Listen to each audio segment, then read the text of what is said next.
Assalamualaikum warahmatullahi wabarakatuh. Saya Mai Zumratul Hasanah dari SMK IPIM Surabaya, calon guru penggerak angkatan 11. Di sini saya akan menjelaskan tentang modul 1.1, koneksi antar materi, kesimpulan dan refleksi terhadap pemikiran Ki Hajar Dewantara. Pendidikan merupakan salah satu ujung tombak dari pembangunan bangsa. Dengan pendidikan yang sesuai dengan filosofis Ki Hajar Dewantara, maka akan menghasilkan generasi penerus bangsa yang unggul dalam berbagai bidang serta berkarakter.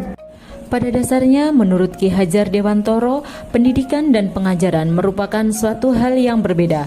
Pengajaran merupakan proses mentransfer ilmu kepada murid untuk mencapai tujuan pembelajaran.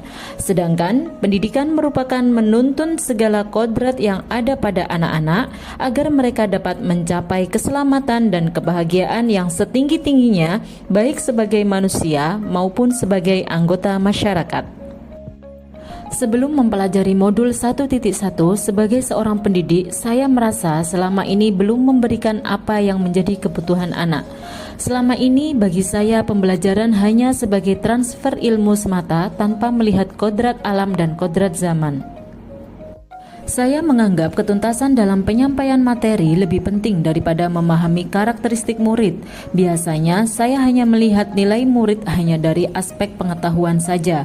Misalnya saat mereka mengerjakan soal, baik itu tugas ataupun ulangan harian, jika nilai murid sudah mencapai KKM, maka dinyatakan pembelajaran sudah berhasil.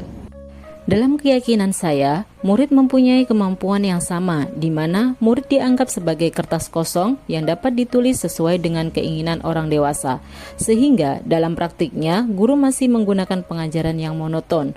Tugas murid hanya mendengarkan ceramah dari guru, hanya terjadi komunikasi satu arah, pembelajaran di kelas pun hanya berpusat pada guru.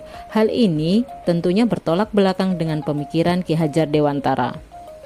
Sehingga dampak dalam proses pembelajaran yakni murid merasa cepat bosan ketika pembelajaran di kelas, bahkan ada yang tertidur di kelas. Selain itu, daya kreativitas murid kurang berkembang karena hanya terpaku pada materi pembelajaran yang diterima.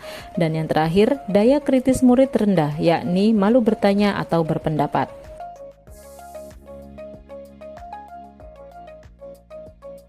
Setelah mempelajari modul 1.1, seharusnya saya melakukan proses pembelajaran secara menyeluruh, bukan hanya aspek kognitif saja, namun juga aspek psikomotor, spiritual, sosial, dan budaya. Guru harus memahami karakteristik murid dan menuntun murid dalam proses pembelajaran untuk mengkondisikan apa yang harus diajarkan, bagaimana mengkondisikan siswa belajar sesuai dengan karakteristiknya masing-masing.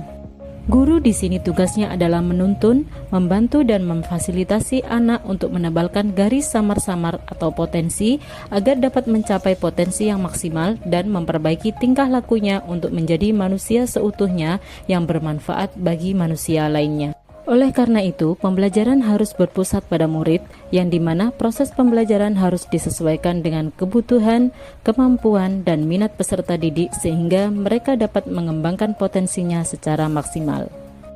Langkah awal yang akan saya terapkan agar kelas yang saya ampu bisa mencerminkan pemikiran Ki Hajar Dewantara adalah memberikan kesempatan kepada murid untuk berpendapat dan menentukan ingin belajar apa sesuai dengan arahan awal, merancang pembelajaran yang interaktif dan menyenangkan dengan melibatkan murid, menggunakan pembelajaran yang berpusat pada kebutuhan anak sehingga dapat mengembangkan bakat dan minat murid, menuntun, mengarahkan, dan membina murid baik dari segi akademik, budi pekerti sesuai kodrat alam dan zamannya. Pendidikan yang baik adalah fondasi untuk masa depan yang lebih baik. Demikian penjelasan dari saya. Terima kasih. Wassalamualaikum warahmatullahi wabarakatuh. Salam guru penggerak.